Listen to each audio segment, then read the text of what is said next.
السلام عليكم شباب. الفيديو ده هو الفيديو الثامن في سلسلة فيديوهات استكشاف وظيفة أحلامك، واللي فيها بنتكلم عن إزاي تعرف الوظيفة أو المجال المناسب ليك في مجالات العمل على النت أو الديجيتال، وإزاي إن شاء الله تختار مجال وتتعلمه وتشتغل فيه. في الفيديو ده هنتكلم عن أهم 5 خطوات ومعايير بناء عليهم هتختار وظيفة أحلامك، يعني زي ما احنا بنسميها، أو الوظيفة بشكل عام. قبل ما نبدأ في شوية نقط مهمة حابب أوضحها. أول حاجة، الفيديو ده غالبا هيكون طويل لأنه من أهم الفيديوهات في السلسلة دي لغاية دلوقتي، يعتبر أهمهم لأنه هو الكور أو الأساس بتاع كل حاجة. الموضوع يستحق ان انت تستثمر فيه وقت ومجهود وخلافه، لان انت بالذات كراجل يعني دي حياتك المهنية اللي هي مستقبلك المهني ان شاء الله. والموضوع هنا يعني حياتك المهنية مترتب عليها، أو نجاحك في حياتك المهنية بنسبة كبيرة جدا مترتب عليه نجاحك في حاجات أو في جوانب تانية كتير من حياتك. اللهم إلا إن كنت أنت حد من الناس اللي هم اتولدوا لقوا في بقهم معلقة ذهب. ولو أنت كده فما أظنش إنك بتتفرج على الفيديو ده. ولو ما كنتش كده وأنت من الناس اللي هي يعني من طبقة أيا يكن الطبقة، وبتحاول يعني تسعى علشان تغير ظروفك أو تغيري حتى ظروفك أو كده، فبجد برافو، ربنا يوفقكم يعني بالتوفيق ان شاء الله.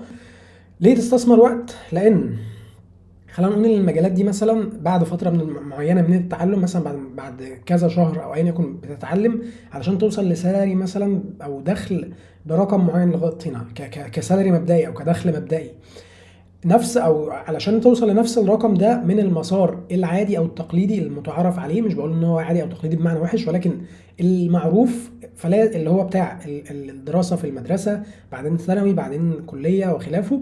علشان توصل لنفس السالري والاثنين قد بعض، انت بتحتاج ايه؟ بتحتاج يعني زي ما الناس بتقول، حتى مش كلامي، بتحتاج 16 سنه من التعلم، اللي هم 16 سنه بتوع المدرسه والثانوي والجامعه وخلافه. مش هنتكلم عنهم، هنرميهم كلهم وهنتكلم عن اخر 4 سنين بس. خلينا نقول ان في الاسبوع بتاعك هناخد منه 5 ايام، مش هناخد ال7 كمان. في ال5 ايام دول خلينا نقول انك بتحط، مش هنقول 8 ساعات، يعني هنقول 3 ساعات حتى كمان. 3 ساعات في 5 ايام كل اسبوع عندك 15 ساعة. 3 في 5 ب 15، عندك 15 ساعة بيروحوا كل اسبوع للجامعة. تمام.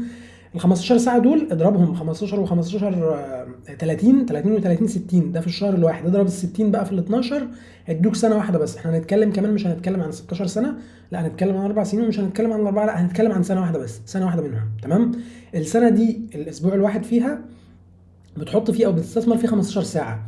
الفيديوهات دي كلها على بعضها مش هتيجي 15 ساعة. أظن إنها ممكن توصل مثلا يعني من 3 ساعات ل5 ساعات، ممكن ماكسيموم 6 اللي أنت محتاجه منهم.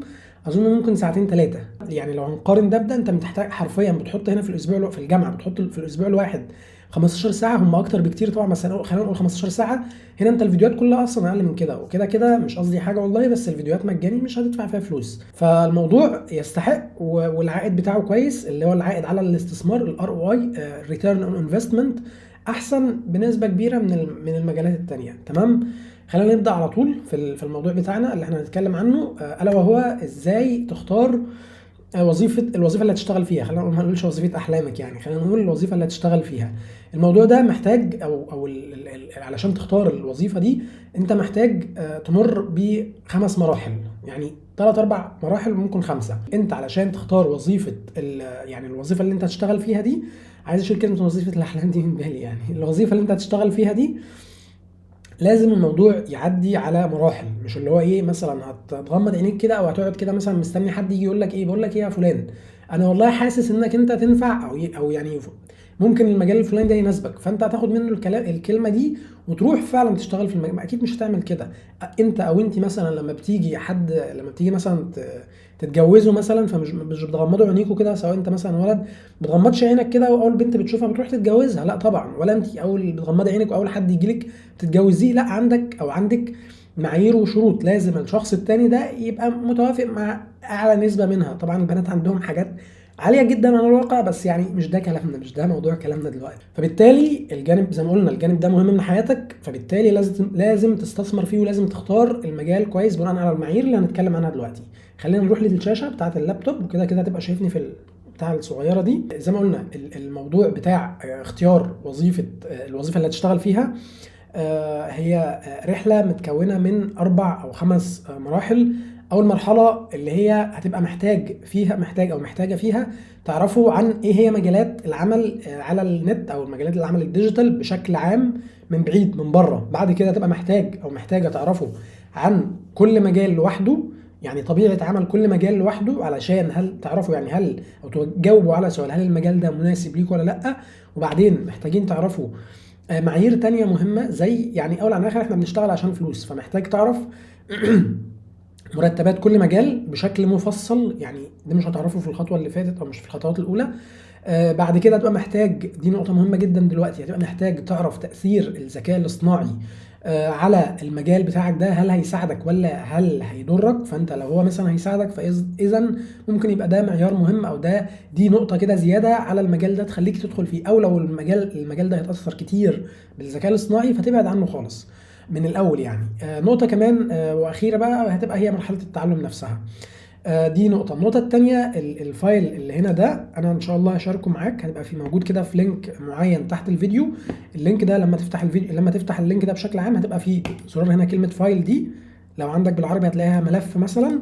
كلمة فايل دي هتدوس عليها وبعدين تدوس ميك ا كوبي أو كوبي أو أيا يكن.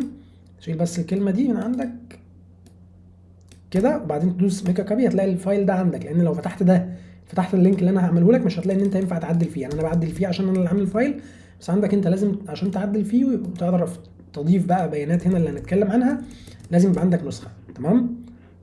اوكي عيد ميلادي البتاع بتقول لي ان انا عيد ميلادي. اوكي شكرا عشان عيد ميلادي النهارده. ماشي. طيب فايه كنا بنقول ايه؟ نرجع لكلامنا. اول حاجه خلينا نقول بقى اول مرحله من مراحل الفلتره بتاعه المجال، بتاعه اختيار المجال، هي ان انت هتبقى محتاج، انت او انتي محتاجين تعرفوا باستفاضة عن مجالات العمل الديجيتال. بمعنى ايه؟ احنا اتكلمنا كتير عن المجالات، قلنا المجالات دي من امثلتها هي 1 2 3. قلنا في فيديو او يعني في الفيديوهات السابقة ان الشغل على النت هو عبارة عن تحويلك لأي مهارة عندك لخدمة تقدمها لشركة او لشخص او غيره، علشان يا اما تحل ليهم مشكلة او تقدم ليهم قيمة مضافة، او هم مثلا موصلين نتائج كويسة انت توصلهم لنتائج احسن وخلافه. بس انت او انتي مش عارفين كتير لسه عن المجالات دي، او الشغل ده مش عارفين عنه كتير. علشان تعرفوا عنه كتير تعملوا ايه؟ علشان تعرف ايه مجالات العمل الديجيتال دي، انت قدامك احنا تحت ايدينا بشكل عام مصدر مهم جدا للمعرفة، او مصدرين او اكتر عامة. المصدر الاول انا اللي هو المتعارف عليه اللي هو جوجل مثلا، والمصدر الثاني هو يوتيوب، وان كنت انا بفضل يوتيوب عن جوجل. والمصدر الثالث طبعا الجديد هو شات جي بي تي وخلافه. بس خلينا نتكلم ان احنا هنبحث على يوتيوب، هنبحث عن الحاجه اللي احنا عايزينها على يوتيوب. تروح رايح على يوتيوب وكاتب اول سؤال، اول سيرش كويري، او اول حاجه هتبحث بيها. تمام. بس قبل يعني خلينا نروح هناك وبعدين نوضح كام نقطه. اول حاجه هتكتب مثلا حاجه زي كده، زي ما هي مجالات العمل عبر الانترنت مثلا. تمام. او ما هي مجالات العمل الديجيتال بس عبر الانترنت او على النت افضل شويه، يعني متعرف عليها شويه اكتر. هتدوس انتر. بعدين هتيجي هنا في زرار هنا اهو اسمه فلتر. تمام. الزرار ده هتدوس عليه. ايه الفلتر ده؟ الفلتر ده بيخليك بيخليك تختار الفيديوهات، بيخليك تحط رولز معينه، تقول له انا عايز الفيديوهات اللي هي بينطبق عليها الشرط ده، اللي هي مثلا بمده معينه، اللي هي مثلا عايز الفيديوهات اللي هي الشورت او الفيديوهات الكبيره، او مش عارف ايه، او الفيديوهات المرفوعه الشهر ده او السنه دي او من اسبوع او غيره. احنا هنيجي هنا على الديوريشن، مده الفيديو، قول له انا عايز الفيديوهات اللي هي مدتها من 4 دقائق ل 20 دقيقه. تمام. هتلاقي ان هو عاد ترتيب الفيديوهات من تاني. جميل لحد كده. حاجه مهمه، هتشوف كام فيديو، وهتشوف الفيديوهات بناء على ايه. هتشوف كام فيديو. اول حاجه هتشوف يفضل ان انت تشوف من فيديو، يعني مش اقل من 3 فيديوهات. تمام. فيديو او 2 او 3 عن كل خطوه من الخطوات دي، تشوف فيديو او 2 او 3. دي نقطه. النقطه الثانيه تشوف الفيديوهات بناء على ايه او لمين. تشوف الفيديوهات زي ما هنتكلم مثلا لو انت جيت تعرف عن مجال، مثلا مجال التصميم او مجال البرمجه او ايا يكن، ما تيجي تبحث مثلا يعني تبحث تقول ما هو مجال عمل البرمجه او ما هو مجال البرمجه، هتلاقي فيديوهات كتير جدا. الفيديوهات اللي يوتيوب ظاهره لك مش لازم بالضروره تكون هي انسب فيديوهات ليك. بمعنى ايه؟ ممكن تلاقي مثلا حد، انا بجد والله ما اعرفش الناس هنا فمش مش بتكلم عنهم، اللي هم ظاهرين يعني. بس بشكل عام ممكن تلاقي مثلا في فيديو ظاهر لك بسبب ان مثلا الفيديو ده متظبط من نواحي كتيره، من ناحيه مثلا الاس اي او القناه كبيره، فالفيديو ظهر اكتر او الناس شافوه كتير، فاذا يوتيوب فاهم ان الفيديو ده يعني مناسب اكتر فالناس بتشوفه، فهو هيرشحه ويرجحه لناس تانية فتشوف اكتر وهكذا، او يطلع في نتائج البحث الاولى. بس ممكن انت يكون مثلا الفيديو الاول هنا انت شفته، هو بعيدا والله عن الناس يعني، هنا الفيديو الاول مثلا انت شفته بيتكلم لقيت اول فيديو مثلا بتاع شخص فلاني او من القناه الفلانيه، الفيديو ده هو بيتكلم فيه بتفاصيل، بشويه تفاصيل وخلافه، بس في فيديو تحت رقم مثلا 9 ولا 10 ولا مش عارف ايه، هو فعلا انسب حاجه، هو لحد بيتكلم عن المواضيع دي، بس مثلا التشانل لسه مش كبيره او الفيديو ده ما اتشافش كتير، فيوتيوب فاكر ان الفيديو ده مش قيم كفايه او غيره. المهم يعني، فهتشوف الفيديوهات بناء عليه هتختار الفيديوهات. لو انت مثلا بنتكلم مثلا عن حاجه زي مجال التصميم، زي ما هتعرف مثلا تبقى انت محتاج تعمل تكتب او تبحث عن ما هو مجال التصميم، مثلا التصميم الجرافيكي او الجرافيك ديزاين، هتبقى انت مثلا هتشوف فيديوهات، هتلاقي فيديوهات كتير. لو انت شفت او لو في شخص معين انت عارف ان هو الشخص ده مثلا شغال في التصميم، هو فعلا مصمم او بقاله سنين كتيره، سواء انت عارفه كشخص مشهور مثلا في مجاله، او انت عارفه كصانع محتوى بيتكلم عن المجال ده بكثره او هو متخصص فيه، اذا الشخص ده ليه اولويه كبيره جدا عن اغلب الناس التانية اللي انت ممكن تشوفها، او اغلب الفيديوهات التانية اللي هتشوفها تحت منه او غيره. مثلا بشكل عام الشخص ده ليه اولويه، او حتى مثلا حد عن البرمجه او غيره، حتى لو كان في اشخاص تانية هم مثلا بشكل عام انت عارفهم او انت حاببهم او مش عارف ايه، الشخص ده يعني المثل بيقول لك اسال مجرب ولا تسال طبيب، الشخص ده هيبقى هو فعلا الشخص المجرب وشغال في الموضوع وليه خبره وخلافه. حلو لحد كده؟ فانت علشان تعرف اول خطوه خالص بقى، اول مرحله من مراحل الفلتره، الا وهي انك تعرف او تعرفي عن مجالات العمل على النت بشكل عام، ان انت تدخل تبحث وتشوف ما هي مجالات العمل عبر الانترنت، وتشوف فيديو او 2 او 3 من الفيديوهات اللي هنا. تمام، فيديو 2 3 بس، ما توصلش لاكتر من 5 يعني، متوسط 3 فيديوهات، يقلوا شويه صغيره او يزيدوا شويه صغيره، بس ما توصلش ل5 فيديوهات او اكتر منهم. ليه؟ لان انت كده هتبقى يعني بتدي او بتغرق نفسك في المعرفه وخلاص، ومش بتعمل بناء عليها حاجه. حلو لحد كده؟ هتتفرج على الفيديوهات دي، وانت بتتفرج على الفيديوهات دي هيبقى معاك حاجه من اتنين، يا اما ورقه جميله كده طويله، يعني يفضل تكون ورقه بالعرض مثلا، خلينا نقول مثلا ان ده كشكول، او دي مثلا ورقه بتاعتك، يفضل ان انت تجيبها بالعرض زي ما احنا عاملين كده بالظبط في الفايل ده كده، وتجيبها وتقسمها كده خطوط بالطول. تمام، وتكتب جوه كل عمود منهم هتكتب حاجه. هتكتب ايه الحاجه؟ هتكتب مثلا، انت هتشوف الفيديوهات وانت بتشوف الفيديو من دول زي ما احنا كاتبين هنا بالظبط، انا بشرح ليه على كده، زي ما احنا مثلا كاتبين هنا بالظبط. هتلاقي مثلا هتكتب في اول عمود، او هتلاقي الشخص مثلا بيقول لك المجالات اللي الشغل على الديجيتال دي هي مثلا منها مجال مجال البرمجه مثلا، منها التصميم، منها المونتاج، منها اليو اي، منها اليو اكس، منها الداتا اناليسز، منها ايا يكن الحاجات.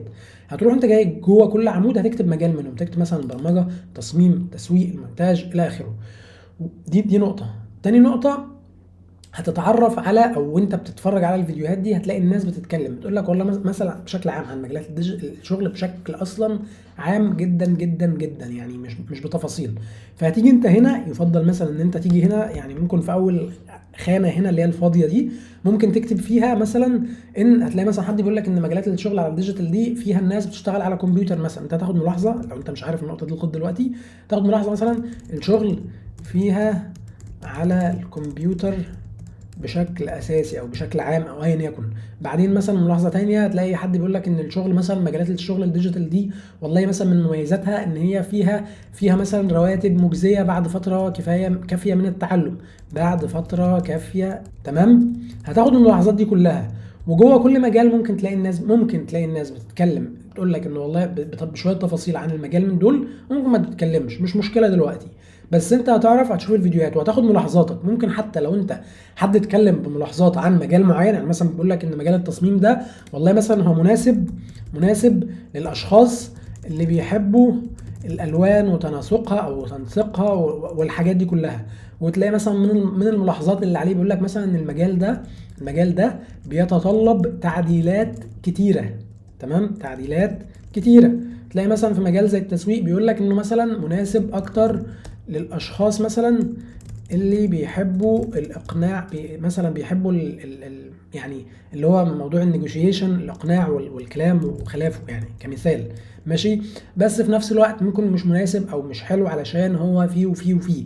هو حد بيتكلم مثلا عن مجال المونتاج، وحد بيتكلم عن تحليل البيانات، وحد بيتكلم عن مجال تاني ومجال تالت ومجال رابع. ولو انت هنا جيت مثلا، لو انت بتستخدم الفايل ده وعايز تعمل عمود او كولوم كمان زياده عشان تكتب فيها حاجه تانية، هتدوس هنا كده في الخانه، في اي مكان في الخانه مثلا هنا كده، وتدوس انسرت. فين هي؟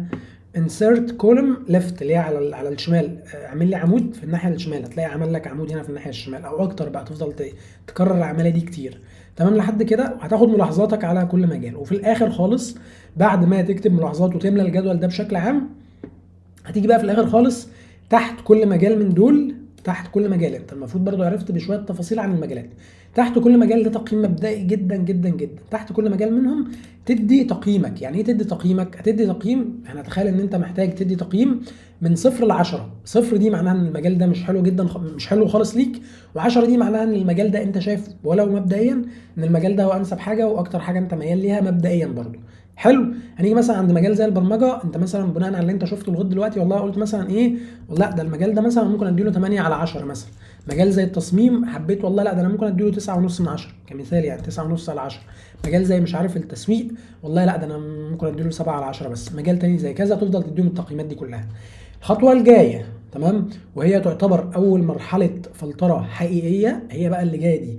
هتاخد المجالات اللي انت كتبتها فوق دي، اللي هي هنا دي، اللي هي البرمجه والتصميم وخلافه، هتاخدها كده وتعيد ترتيبها تحت في الجدول اللي تحت ده بناء على التقييم الاخير اللي انت كتبته هنا. يعني في مجال هنا مثلا انت اديته 10 على 10، هتحطه هنا رقم 1.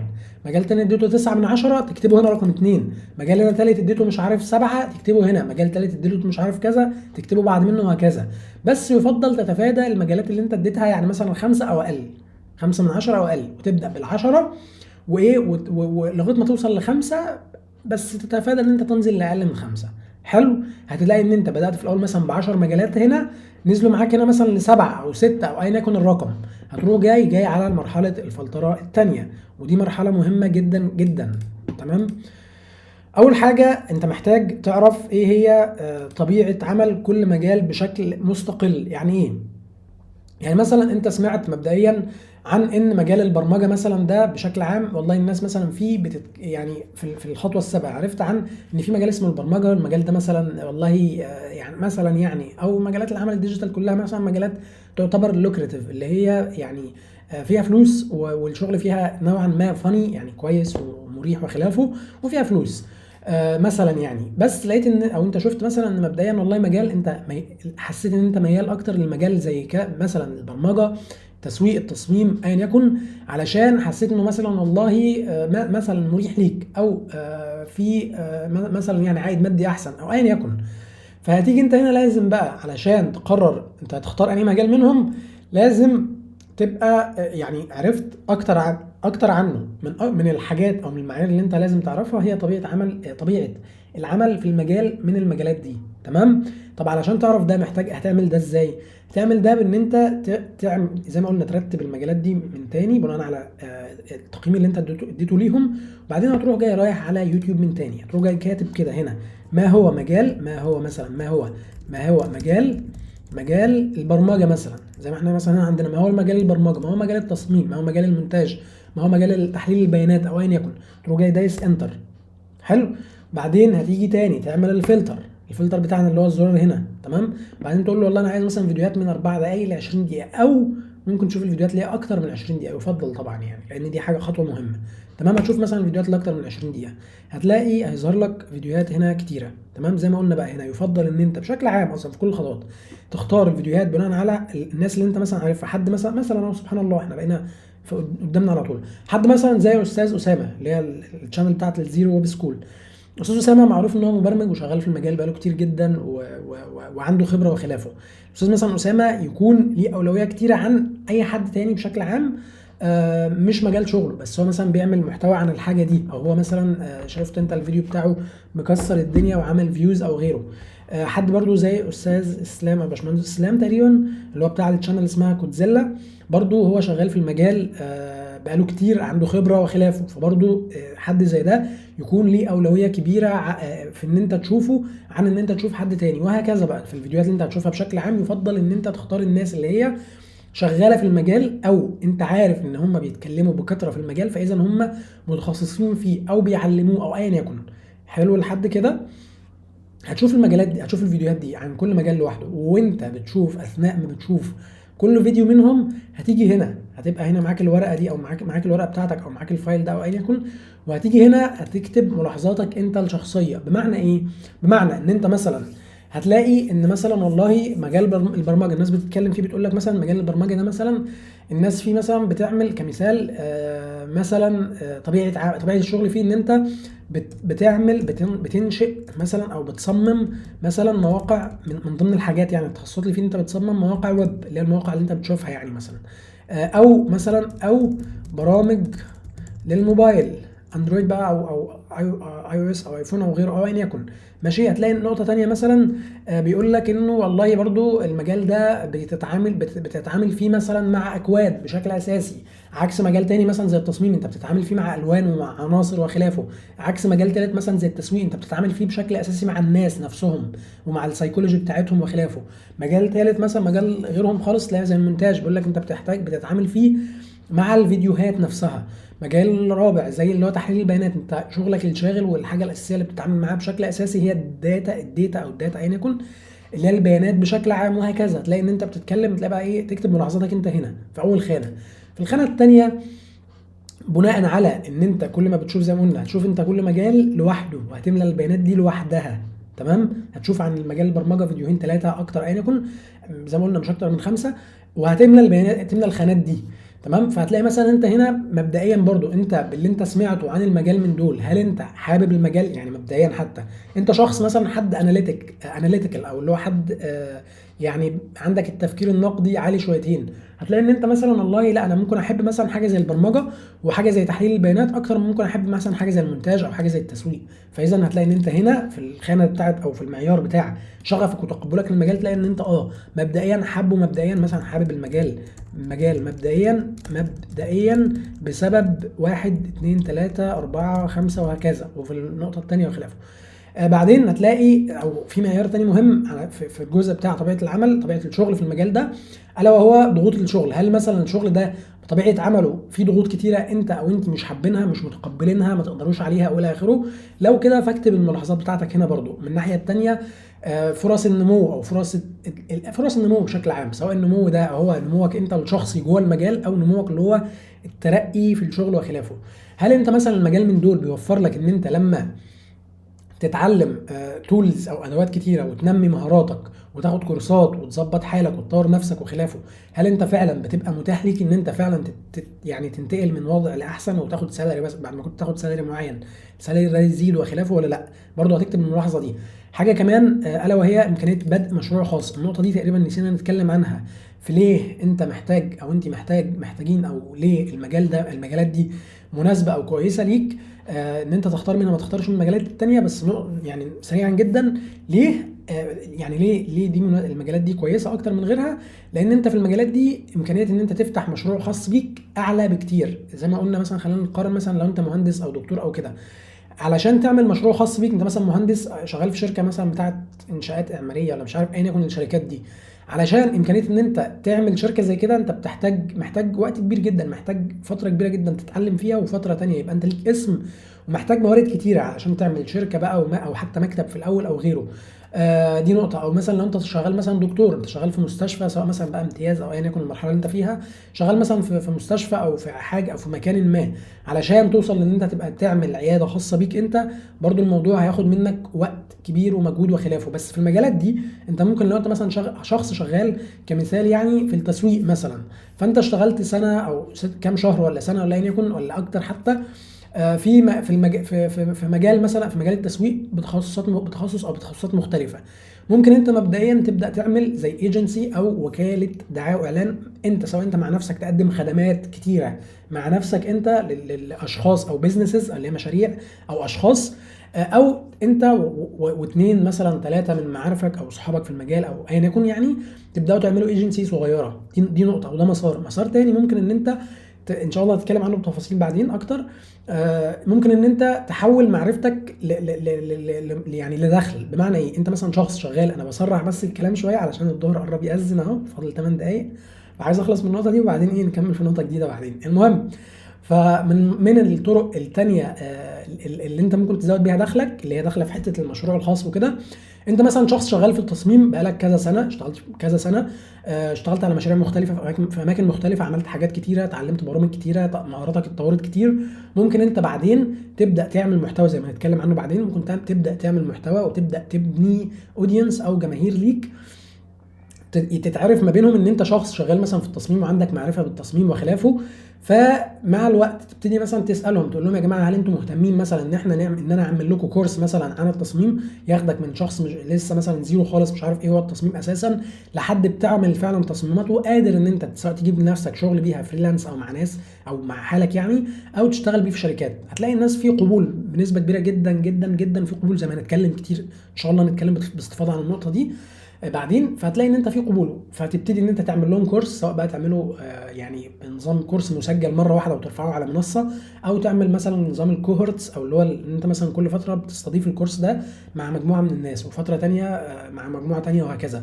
برضو ممكن نتكلم عن الحته دي بالذات بعدين. المهم يعني، وايه مميزات كل حاجه والتانيه. المهم، فدي نقطة تانية. هل المجال من دول هيسمح لك بالحاجة زي كده، بان انت تعمل حاجة زي دي ولا لا؟ اكتب برضه ملاحظاتك هنا. بالنسبة للنقطة اللي بعدها، او الحاجة التانية اللي فيها هتبقى محتاج تعرف هل ايه الموارد المطلوبة لتعلم المجال من دول او للشغل فيه، وايه الموارد المتاحة عندك. يعني ايه الموارد؟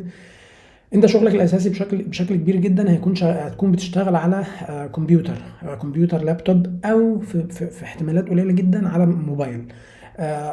الكمبيوتر ده هتلاقي مثلا المجالات، كل مجال من دول احتياج الجهاز فيه غير التاني، او احتياج الكمبيوتر فيه غير التاني. بمعنى ايه؟ بمعنى ان انت لو انت مثلا عايز تشتغل في الترجمه كمثال يعني، في الترجمه انت حرفيا محتاج مجرد كمبيوتر او لابتوب يشغلك حاجه بسيطه، وممكن حتى تعملها من على الموبايل، بس محتاج حاجه بسيطه، امكانيات بسيطه خالص. انما لو انت مثلا عايز تشتغل في الفيديو اديتنج، في تخصص تقيل من تخصصات الفيديو اديتنج، او تخصص من حاجات اللي هي مثلا 3 دي في التصميم، بتكون محتاج جهاز قوي شويتين.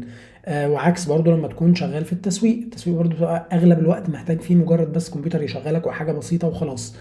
فهتشوف جوه كل مجال بالنسبه واحد من المعايير اللي عندك هتكون هو المجال من دول محتاج منك ايه بالظبط، ايه الموارد اللي محتاجها، ايه الكمبيوتر اللي انت محتاجه، ايه المواصفات الى اخره من الحاجات دي كلها. وهل انت عندك الكلام ده ولا مش عندك، او تحت ايدك الموارد دي يعني ولا مش عندك. ولو مش عندك، انا انصحك شخصيا لو انت مش عندك، انصحك يا اما ان انت اول حاجه يعني لو انت متاح ليك او عندك مثلا يعني اجهزه، عندك كمثال موبايل كويس ممكن تبيعه وتستثمر الفلوس بتاعته علشان تشتري كمبيوتر. فلو انت عندك الكلام ده يعني مش عندك الكمبيوتر وعندك موبايل ممكن تبيعه وتعمل كده، انصحك تعمل ده. لو انت متاح او ممكن ان انت مثلا تشتغل فتره، تشتغل شغل اضافي، تشتغل لو انت مثلا طالب تشتغل بعد دراستك الى اخره، شهر 2 3 ايا يكن المده اللي بيها هتقدر ان انت او في الفتره دي بعد ما تجيب الفلوس منها تقدر تروح تشتري بيها كمبيوتر. فبرضو علشان تتعلم عليه والى اخره، انا انصحك ان انت تعمل ده. لو عندك طريقه ثالثه بشكل عام، انا انصحك بعمل ده. وحاجه جانبيه، انصحك ان انت ما تشتريش لابتوب، وان انت تشتري كمبيوتر في الاول. ليه؟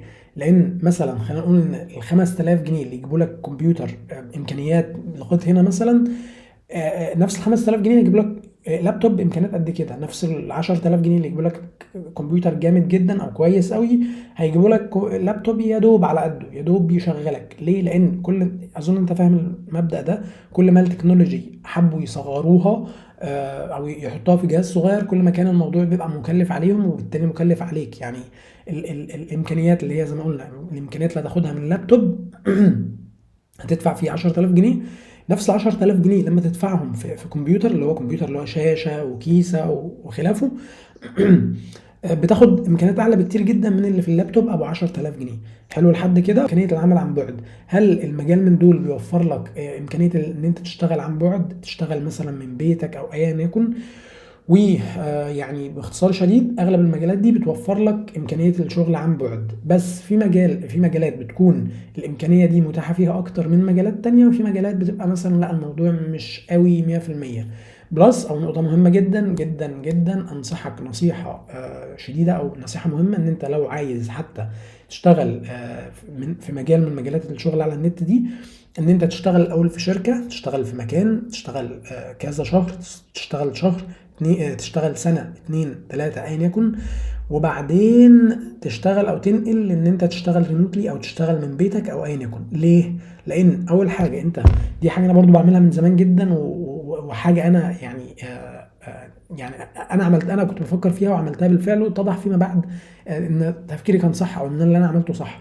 ليه بقى بقول لك ان انت تشتغل الاول في شركه او اون سايت، وبعدين تشتغل من بيتك او ريموتلي او ايا يكن؟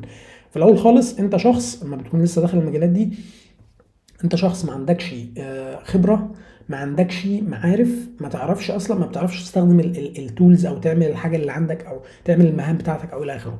لما بتشتغل مع ناس في مكان انت معرفتك يعني معرفتك بتحطها ان اكشن او بتطبقها، المعرفه والمعلومات اللي عندك بتتحول لخبرات بلس، او بجانب ده ان انت لما بتكون شغال مع ناس كويسه، تلاقي الناس الكويسه، الناس دي ان شاء الله يعني يكونوا كويسين، الناس دي بيدوك من خبراتهم، بيقول لك بص انت بتعمل كذا كذا، بس الافضل ان انت تعملها بالشكل الفلاني، هيبقى اسرع، هتديك نتائج احسن الى اخره من الحاجات دي كلها. دي نقطه. النقطه الثانيه، شبكه علاقاتك بتزيد، لان انت ما بتكون شغال مثلا اونلاين او ريموتلي او كده.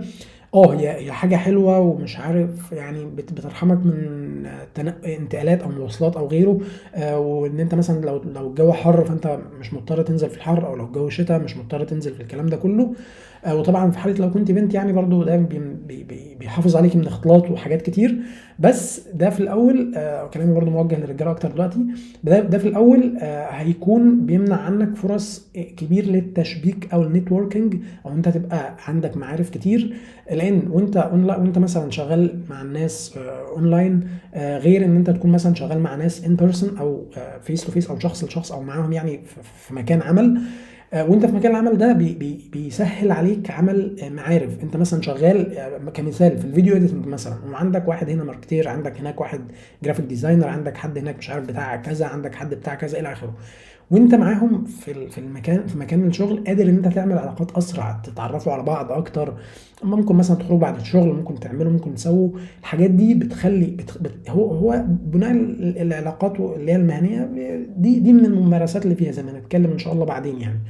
فدي منها دي من الممارسات اللي هي بتساعدك ان انت تبني شبكه علاقات وخلافه. الكلام ده صعب انت تعمله اونلاين، صعب ان انت مثلا تيجي في يوم كده، الناس اصلا بتبقى شغاله لما بيكونوا مثلا شغالين ريموتلي، يبقوا يعني غالبا ما بيجبروا نفسهم ما يشتغلوا ويفتحوا اللابتوب وخلافه.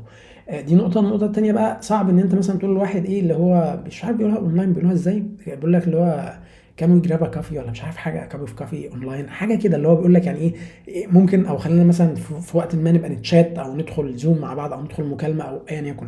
الكلام ده سهل ان انت تعمله اوف لاين او اون سايت، او وانت شغال مع الناس في المكان نفسه. صعب ان انت تعمله اونلاين، صعب ان حد ياخد من وقته اللي هو اصلا قاعد على الجهاز وقت شغله بالعافيه ومش عارف ايه، صعب ان هو مثلا يقعد نص ساعه معاك، ولا ساعه في ميتنج ولا في مكالمه ولا غيره. انما وانتوا مثلا اوف لاين او شغالين مع بعض، عادي جدا ان انت تعالى نعزمك على مش عارف قهوه، ولا تعالى نتغدى في المكان الفلاني، ولا تعالى نعمل، وهتتكلموا في حياتكم بشكل عام، ممكن في الشغل وخلافه. تمام. هنتكلم بعدين ازاي تعمل نتوركينج بشكل اوثنتيك، او حاجه فيها مصداقيه شديده، ما تبقاش بتتصنع، ما تبقاش بتحاول توصل للناس بطرق مش عارف ايه والى اخره من الحاجات دي كلها. تمام لحد كده.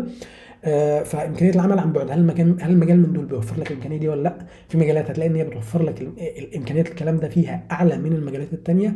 في مجالات ممكن تلاقي اصلا من الاول بتوفر لك الموضوع ده بسهوله، ومش شغلك ومستوى التقدم مش هتاثر بيها بان انت شغال ريموتلي او اون سايت كتير، والى اخره. فالمعيار ده لو انت اصلا بتفكر فيه ولا ما تفكرش فيه. لو انت بتفكر فيه فده معيار مهم. لو انت مش بتفكر فيه وحابب تشتغل وانت شخص بتحب ان انت تتواجد مع الناس وفي المكان والكلام من ده كله، فممكن ما تفكرش اصلا في النقطه دي، وما تكتبش تقييماتك وما تكتبش ملاحظاتك وما تقيمش بناء عليها.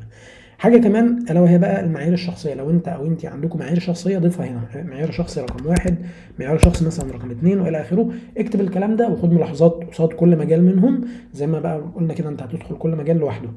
وتاخد ملاحظاتك على كل مجال، معيار 1 معيار 2 معيار 3. وزي ما قلنا ان انت ممكن لو عايز تحط خانات تحت ممكن بكل سهوله تروح جاي دايس هنا كليك يمين كده، كليك يمين كده وتعمل insert row below، insert row below تحت اهي. مثلا انت عايز تكتب 2 3، لو عايز حتى تكتب اكتر روح جاي عايز مثلا تكتب 4، عايز تعمل 4 خانات، روح جاي عامل محدد 1 2 3، تدوس شيفت وبعدين بتختار. انا مثلا عامل هنا مثلا 4 5، لو دوست كده كليك يمين وبعدين insert هتلاقي بقى insert 5 rows below او 5 rows above، اللي هو عايز ده ضيف لي 5 خانات تحت او فوق، تحت الخانات دي او فوقها زي ما شفنا كده. تمام. المهم بعد ما تخلص كل الكلام ده كله هتيجي تحت في الاخر خالص هنا كده عند مرحله التقييم، وهتعمل تقييم. هتعمل تقييمك او هتقيم المجالات اللي فوق دي بناء على كل الحاجات اللي هنا دي، هتكتب التقييم بتاعك تحت هنا. تمام. علشان في الخطوه الجايه هتعيد ترتيب المجالات اللي هي هنا مثلا محطه البرمجه، التصميم، التسويق. ممكن بناء على التقييم ده، التقييم اللي هو انت هتكتبه او هيتغير بناء على كل الانبوتس او المدخلات اللي انت بتحطها هنا، المجالات اللي هي ترتيبها هنا برمجه، تصميم، تسويق، هيتغيروا تحت بقى في الجدول الجاي بناء على التقييم اللي انت هتديه هنا. تمام. فممكن انت حاطط البرمجه الاول بعدين التصميم بعدين التسويق، ممكن تلاقي ان لا بناء على التقييم اللي هو هنا ده، لا انا ممكن احط التسويق الاول وبعدين التصميم وبعدين المونتاج، والبرمجه اصلا تبقى رقم 4 كمثال. حلو لحد هنا. دلوقتي هنيجي لتاني مرحله من الفلتره، واللي المفروض تكونوا قبلها عدتوا ترتيب تقييم، عدتوا ترتيب المجالات بناء على التقييم الاخير اللي من الخطوه السابقه. زي ما قلنا ممكن مجال كان هو في الاول، بعدين المجال ده قعدت ترتيبه بدل ما كان هو رقم 1 بقى رقم 3، ومجال رقم 4 بقى رقم 1، وهكذا. هنيجي هنا للفلتر الثاني وهو موضوع المرتبات، نقطة مهمة. بس لو الفلوس، الناس بقى اللي هي بتبقى يعني بيعملوا اللي هو الستيتس سيجنالينج زي ما بيسموه، اللي هو او اللي هم مثلا ايه بيحاولوا يتعالوا عليك اخلاقيا، يقول لك الفلوس مش مهمة ومش عارف ايه وما ادري يعني. الناس اللي بيقولوا كده هم بس عايشين في حياة مثالية. ليه؟ او الدليل ان الفلوس هي عامل مهم، وخاصة عامل مهم في اختيار الناس لتخصصاتها اللي هتتعلمها وتشتغل فيها. دليل كبير على ده هو عدد الناس اللي بيدخلوا ولادهم كليات زي هندسة وطب وخلافه، ظنا منهم ان الكليات دي لسه او ما زالت هي يعني زي ما بيسموها كليات القمة، او ان طريق النجاح في الحياة، النجاح المهني والمادي في الحياة، واللي هو بيجي تباعا معاه حاجات تانية. ان النجاح هو ده الطريق بتاعه. دليل كبير يعني من تاني، دليل كبير ان الناس بتدي اولويه كبيره لموضوع الفلوس. تمام. هو ان في ناس كتير جدا بيدخلوا الكليات دي اللي هي هندسه وطب وخلافه. بس طبعا ده بيعمل مشكله، يعني بيعمل مشكله في موضوع او في قانون اسمه العرض والطلب. الدنيا بنسبه كبيره ماشيه عليه، اللي هو بمعنى ايه، كل ما زاد مثلا عدد الخريجين من خريجين الهندسه او الطب او غيره، كل ما كان الطلب عليهم قليل وكل ما كان الدخل او السالري بتاعهم اقل. تمام. فدي المشكله طبعا، يعني بعد سنين، بعد خبره كبيره ومش عارف ايه، امورهم تتظبط وكده، ربنا يعين كل الناس ويرزقهم من واسع والله. بس بتكلم بقول لك الحقيقه والوضع يعني عامل ازاي. حلو. علشان تعرف مرتب مجال هتعمل ايه او هتجيبه منين، في كذا مكان، بس خلينا او كذا طريقه، خلينا بس نتكلم عن اول طريقه منهم اللي هي بتاعتنا احنا، اللي احنا ماشيين معاها دلوقتي، اللي هي اليوتيوب. فهتدخل على اليوتيوب تكتب ما هي مرتبات مثلا، ما هي مرتبات مجال البرمجه مثلا في مصر كمثال او في اي مكان. حلو. هنكتب بس في مصر بما ان اغلب الناس، اظن اغلب الناس في مصر. حلو. في حاجة مهمة هنا من تاني، هتختار في الفلتر هنا، هتختار ان انت عايز تشوف الفيديوهات اللي هي بديوريشن او بمدة معينة. ممكن مثلا تختار 4 دقائق ل 20 دقيقة او اكتر من 20 دقيقة. وبعدين تختار ان انت عايز الفيديوهات اللي هي حديثة، نوعا ما حديثة. ليه؟ لان الدنيا بتتغير والتضخم وعوامل كتير جدا، فبالتالي المرتبات بتتغير المفروض بناء عليه. هي مش بتتغير بدرجة موازية ليه، ولكن المفروض انها بتتغير، وهي فعلا بتتغير شوية. حلو. فبالتالي انت محتاج تشوف الفيديوهات اللي هي مثلا الشهر ده، في الشهر ده هنا كده this month او this year، يعني اما الشهر ده اما السنه دي بشكل عام. فخلينا نختار مثلا السنه دي. هتلاقي ناس بتتكلم من تاني، هتختار بقى الفيديوهات زي ما قلنا في الاول، هتختار الفيديوهات بناء على الناس اللي انت عارفها. مثلا انت عارف حد بيتكلم، شخص بيتكلم متخصص في المجال ده، فاذا هو عارف عن المجال ده، فاذا تختار الفيديو بتاعه. حد تاني صانع محتوى بس هو مركز، او حد بيعلم المجال ده بالتحديد، فبرضه اختاره، ما تختارش حد تاني. حلو لحد كده. هتتفرج بقى من تاني على، او هتشوف فيديو من فيديو لثلاث فيديوهات، فيديو او اتنين او ثلاثه من كل يعني عن كل مجال. وانت بتختار، وانت بتشوف الفيديو هتيجي على الجدول ده او الورقه بتاعتك، اللي انت طبعا عندك زي ما قلنا من بدري كده، عندك ورقه مثلا هنا بتكتب فيها حاجات. هتكتب اول مرحله هتكتبها في ورقه، بعدين تقلب الورقه وتكتب، تعمل نفس العمود من تاني في الفلتر التاني وفي التالت وهكذا. حلو لحد كده. فهتيجي هنا في الخطوه بتاعتنا، او تستخدم الجدول ده. في الجدول ده بقى هتعمل ايه؟ هتقارن او هتقرر تدي كل واحد، كل مجال منهم تقييم بناء على ايه؟ بناء على اول حاجه الراتب المبدئي بتاع كل مجال من دول قد ايه. زي ما قلنا انت ممكن تكون انت شخص شغال اصلا اوريدي في شركه او في مجال او ايا يكن، وامورك تمام، بس انت عايز تسيبه باسرع وقت لان مثلا ما بقتش حابه او لاسباب كتيره. فانت عايز مجال على الاقل يوفر لك في الاول يكون مرتبه كويس، مش لازم مثلا تشتغل فيه سنه او تشتغل فيه فتره على ما توصل لمرتب كويس. حلو. فهتتفرج على الفيديوهات وبناء عليها هتملى الخانات دي كلها، اللي هو هل الشغل ده بيوفر لك مرتب مبدئي كويس مناسب ليك، او بشكل عام كويس يعني، او مناسب. ونصيحة شخصية، اغلب المجالات بتقدم فعلا مرتب كويس، او حتى لو في مجالات مش بتقدم مرتب كويس عشان هي مثلا يعني ساتشوريتد او مشبعة شوية. ماشي. فانت برضو مازال في كل مجال منهم تقدر تتميز، وان شاء الله يا رب ما ننسى نتكلم عن الجزء ده في الاخر يعني او بعدين. حاجة تانية، هتعرف او هتشوف متوسط المرتبات في كل مجال منهم. متوسط المرتبات في المجال ده ايه اصلا؟ يعني انت مثلا بعد كذا شهر خبرة، او بعد سنة، او بعد اتنين، او بعد ثلاثة، متوسط المرتبات كام؟ طب هنقول الكاب او الليميت، مع ان ما فيش من تاني زي ما قلنا، ما فيش كاب والله ولا ليميت، بس خلينا نقول مثلا المتعارف عليه للشخص مثلا اللي هو عنده 5 سنين خبرة في المجال في مصر بياخد قد ايه؟ طب المتعارف عليه انه بياخد 7 سنين خبرة عنده بياخد مثلا سالري قد ايه، وهكذا. حلو. وان شاء الله برضه هنتكلم عن ازاي تتخطى الحاجات دي كلها بعدين. دي الجزء اللي هو احنا المتوسط، وبعدين الحد الاقصى. حاجه كمان، فرص زياده الدخل. الفرص زياده الدخل دي اتكلمنا عنها، هي ريليتد اكتر للجزء ده اللي احنا اتكلمنا فيه قبل كده، اللي هو موضوع امكانيه بدء مشروع خاص، او اللي هي في الخطوه السابقه يعني. فرص زياده الدخل. فرص زياده الدخل دي يعني في فرص كتير لزياده الدخل في المجالات دي، منها ان انت تكون كمثال شغال مثلا شغال في مجال او في مكان، وبتشتغل جنب مثلا في شغل فريلانس، او شغال في مكان وبعد فتره مثلا من التعلم والخبره وخلافه تعمل ان يعني تقدم محتوى مدفوع، اللي هي مثلا كورسات تعليميه او استشارات او غيره في المجال ده. او حاجه تانية مثلا ان انت تقدر تشتغل يعني تعمل مشروعك الخاص زي ما قلنا من بدري، من شويه فاتوا يعني، او حاجات كتير. فبرضه هتقيم الموضوع بناء على كده. حلو. هيبقى عندك هنا النقطه دي مهمه، او عامل لازم تقيم بناء عليه. حاجه كمان، الراتب، متوسط الرواتب في المجال ده، وتكلفه المعيشه في المكان اللي انت فيه. يعني متوسط المرتبات، هل المرتبات مثلا كويسه؟ وتكلفه المعيشه في المكان اللي انت فيه، هل هي برضو متماشيه معاها ولا لا؟ تمام. في الاخر وفي الاول انت مش عايز تفحت نفسك في مجال، او تشتغل وتضغط نفسك في مجال وتبقى في الاخر يعني بتصرف عليه، صح ولا لا؟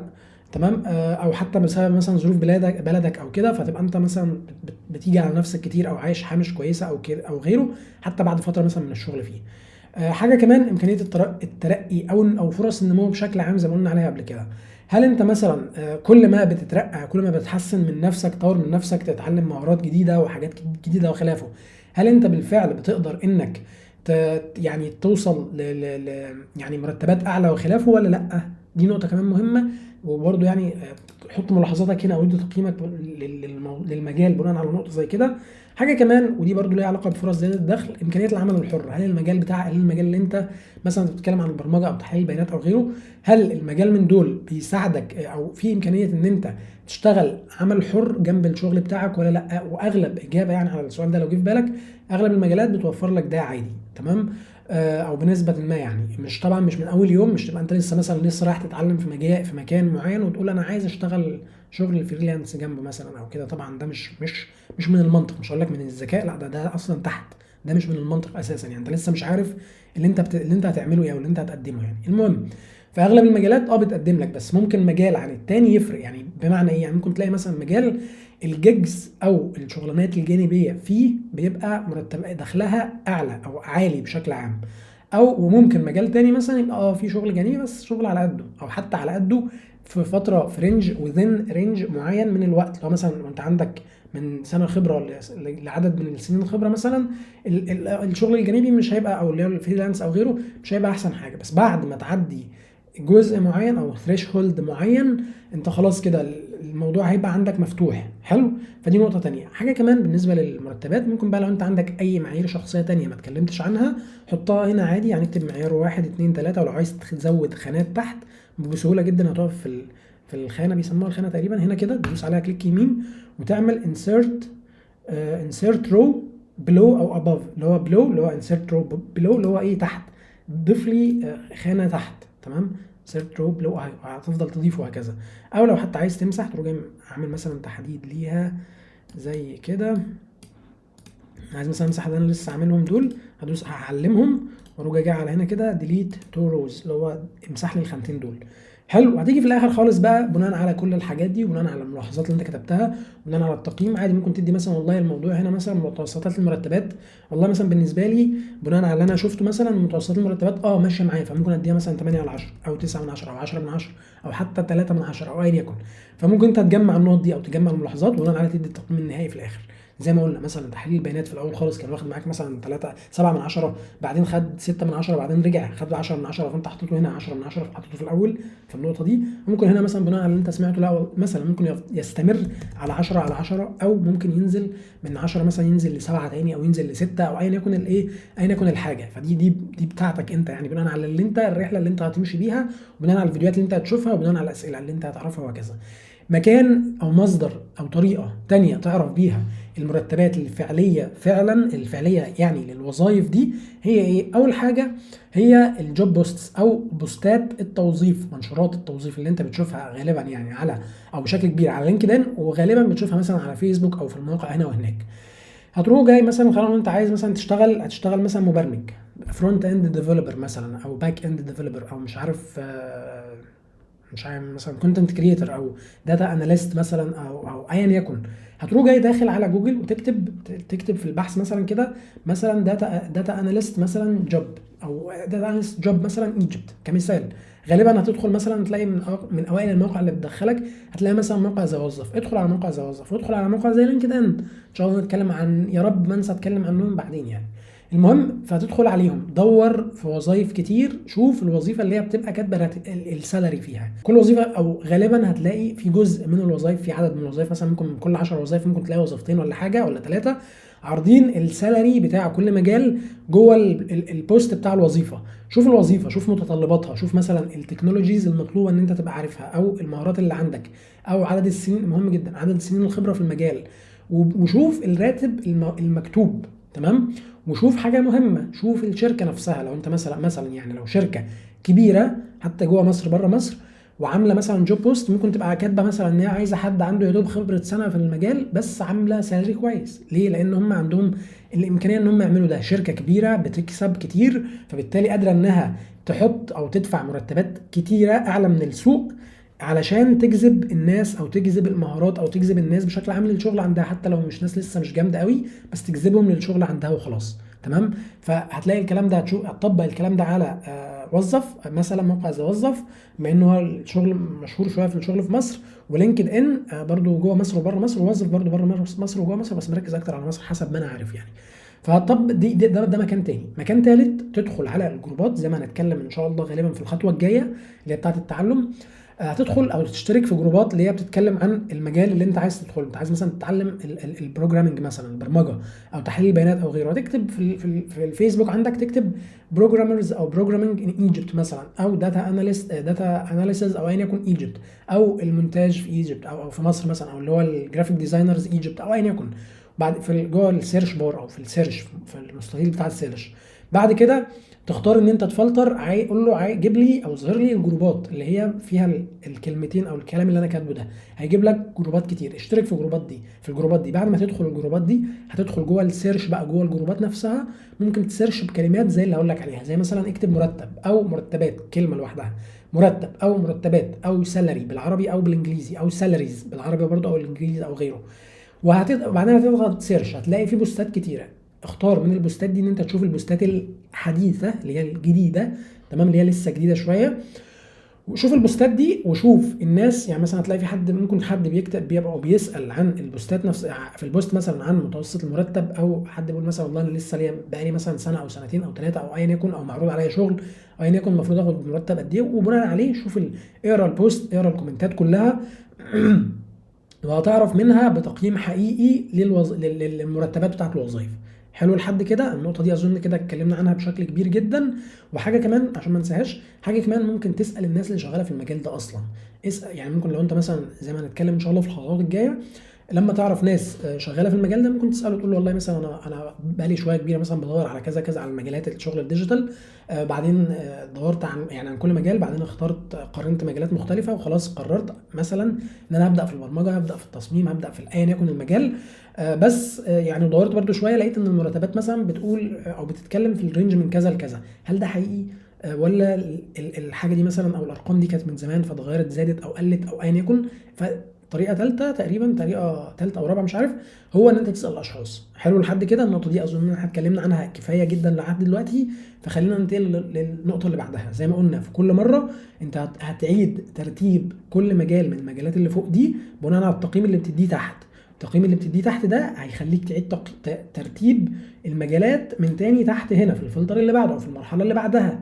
تمام. فاحنا زي ما احنا شفنا مثلا كان هنا مجال تحليل البيانات، والله مثلا نزل وطلعنا مكانه مثلا رقم واحد مجال البرمجه وهكذا.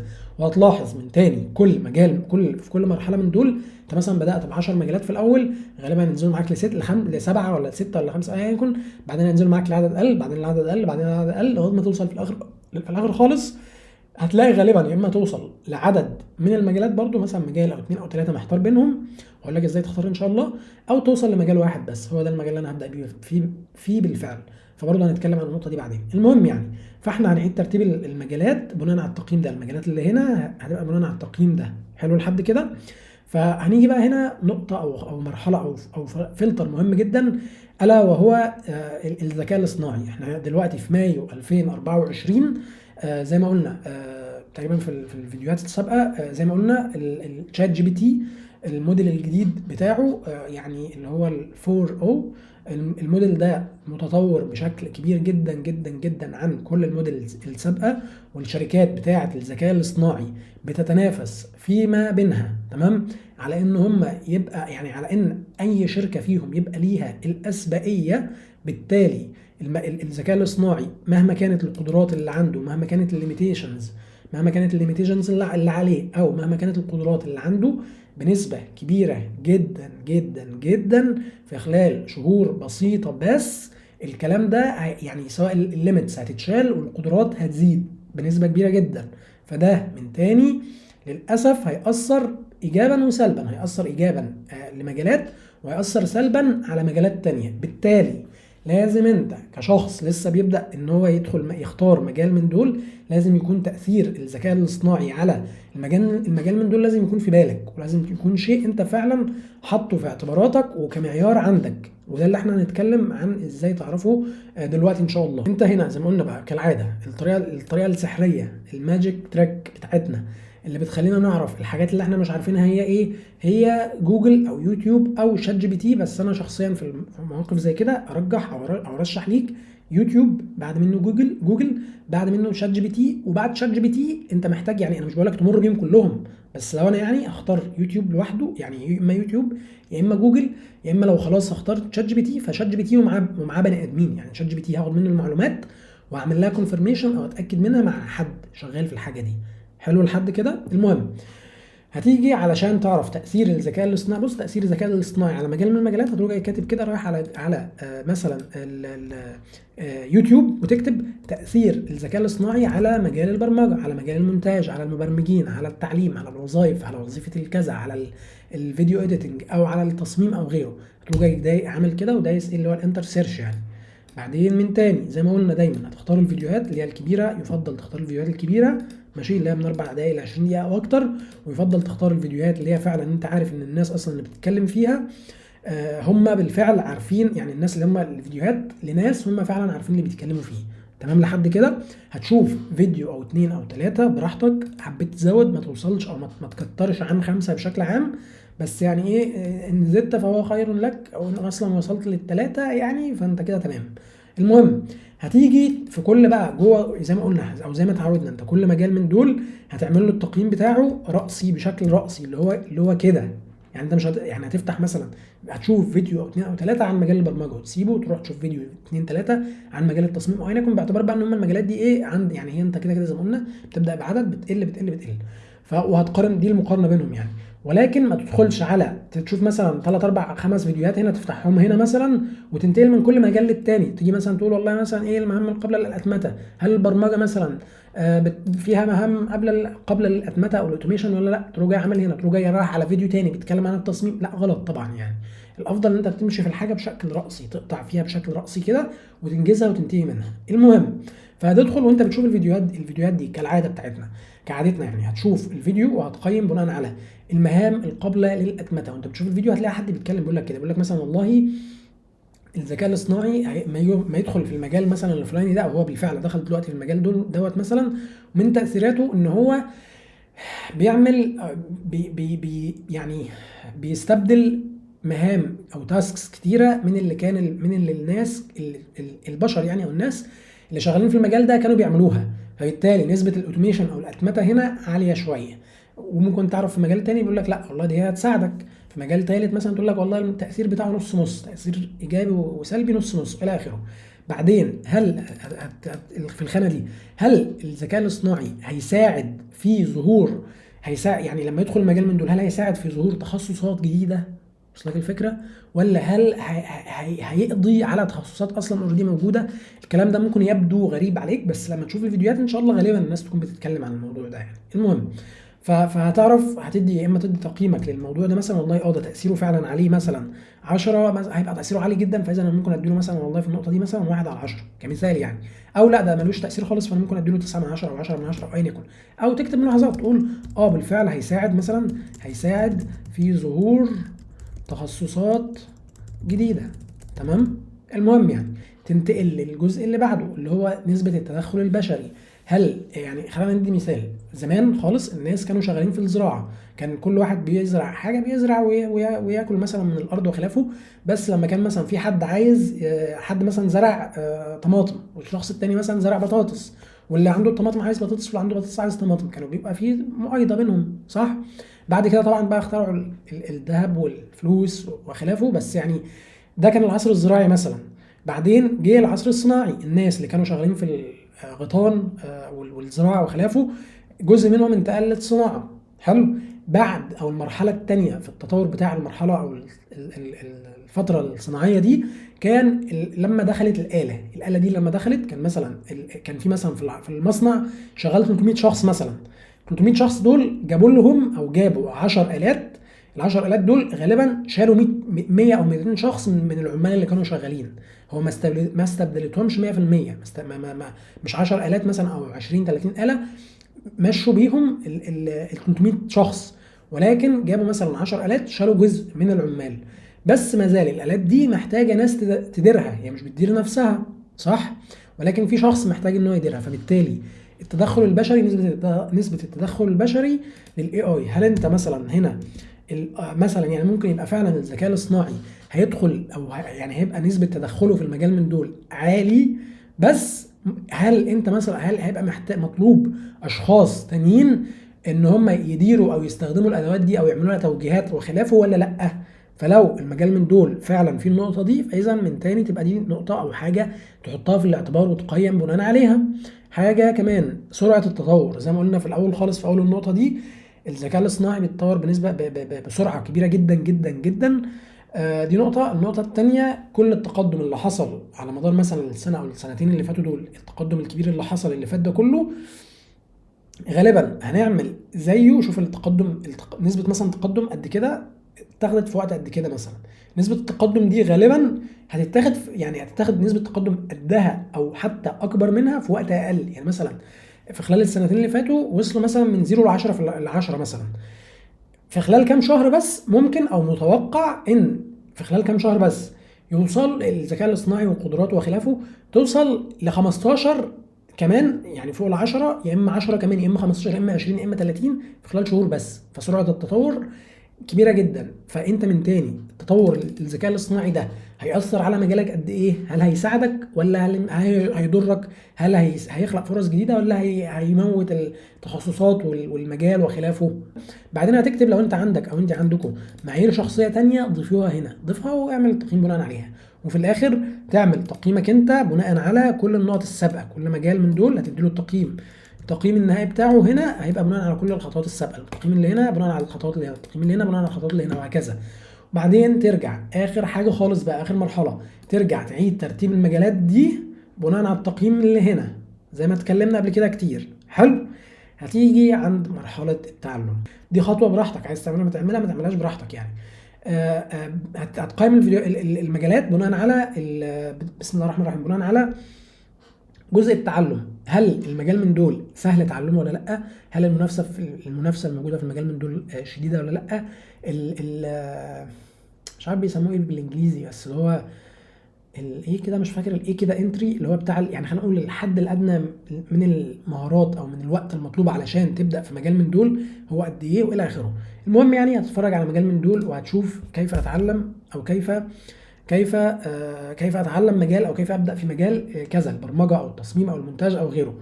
وهتيجي هنا هتقيم بناء على الفيديوهات اللي هتشوفها. شوف الفيديوهات دي لاغراض كتيره، بس منها الحاجات دي. وبعدين نفس الفيديوهات هقول لك ازاي تخرج منها بالخطه بتاعه التعلم بتاعتك. بس خلينا سريعا نقول انت هتقيمها بناء على موضوع التعلم. هتقيم اول يعني في الفلتر ده، من اول المعايير بتاعتك اللي هتكون فيه هو طول فتره التعلم للبدء. يعني مثلا ممكن تلاقي مجال من المجالات او تخصص من التخصصات جوه مجال محتاج منك مثلا كذا شهر للتعلم والممارسه، وبعديهم تقدر ان انت تشتغل مثلا شغل حقيقي. مجال تاني تلاقي يقول لك لا، ده انت محتاج شهور كتيره من التعلم وبعديها شهور كتيره او قليله لان انت فيها تمارس، وبعدين تشتغل على طول خلاص مضمون. ممكن مجال تالت تلاقي حاجه تانية خالص، ممكن مجال رابع حاجه غيرهم، وهكذا. فبالتالي هتقيم بناء على معيار زي كده.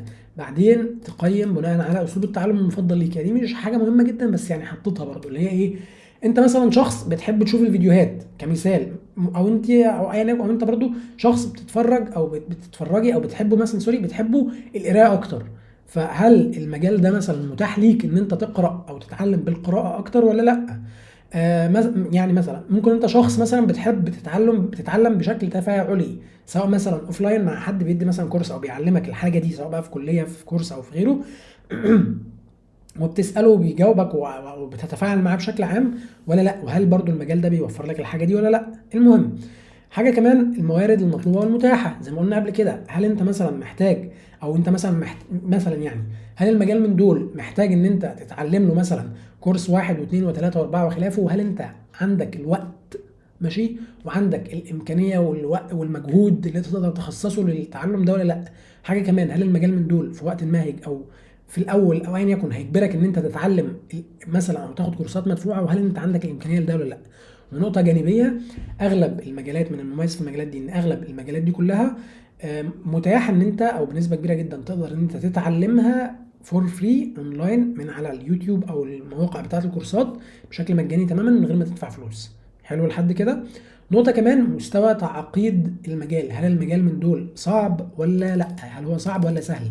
هل هو مجال صعب تعلمه فبالتالي الناس اللي بتشتغل فيه قليلة، بالتالي عليهم طلب كتير، بالتالي في مرتبات كويسة، او الجانب المادي فيه كويس؟